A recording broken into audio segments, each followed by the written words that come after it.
Joe Rose for the Thibodaux, NOLA.com with Hunter Austin over at Dutchtown High School, and you're wearing the Nicholls jacket, I guess, or sweater. And a lot has happened for Nicholls since you committed, I guess, a month or so ago. Yes, sir. What's that been like to watch and see since you committed, just one name after another from all over Southeast Louisiana follow suit? It's been awesome. You just see what Coach Rebo's doing to the Nicholls, and he's changing it around 360, changing get a new gear next year. I mean, it's crazy. Just changing everything from when I was there last summer. Yeah. We talked when you committed and kind of talked about what you liked from Nicholls and from Coach Rebo, but just to kind of reiterate, what were some of the things that those guys talked to you about that really stood out as, they had, I think, 4 wins this past season, and they had a couple 1-win seasons before that, but just things that really struck you as exciting? Right. What really struck me was honestly my relationship with Coach Clark. He was the offensive line coach at that time. I really love him a lot. But now he's the tight ends coach, and Coach Russo from Romo's now the offensive line coach, and I've gotten to know him really well. And it's a big, happy family, honestly. When we were there at the official visit this weekend, I feel like I can talk to Coach Rebo anytime I want. Yeah. You can't really do that a lot with head coaches.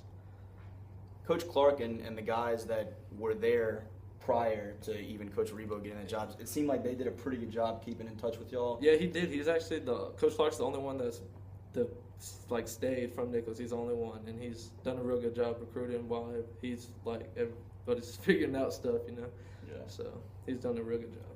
Have there been any guys that have committed since you did that have either been guys that you know pretty well or guys that you were just excited to hear their names? Charles Brooks, I worked on him. I was talking to him after I heard they offered him and Daryl Adams from Northeast. Yeah, I talked to them. And then I'm trying to work on Will Matthews and E.J. Oglesby right now. I saw Will Matthews at my official last weekend. I think we have a good chance of getting him also. Does EJ go this weekend, do you know? EJ goes this weekend, yes, sir. Yeah, I know they got talking to him. Those Woodlawn guys and the Tara lineman, Brandon Fontenot, all going this weekend. Yes, sir. So you're out there, you're playing kind of little recruiter. Right, yes, sir. Yes, sir. What are some of the things you're telling them in terms of? I'm telling them basically Coach Rebo's going to turn this thing around, and I think we're going to be one of the top FCS schools in the near future.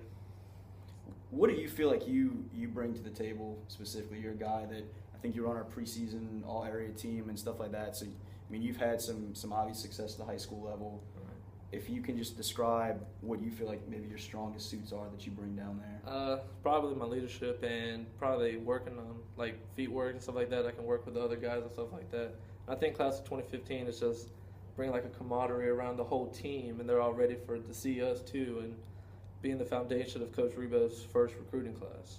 So, to see the guys from around the Baton Rouge area that are joining you, in particular guys that you know a little bit, is that kind of a cool deal to know that even though you might be the only Dutchtown guy going, you've got Charles and Ryan who were in your district that you know pretty well and stuff like that? Yeah, it just makes it feel even more comfortable than what it already is.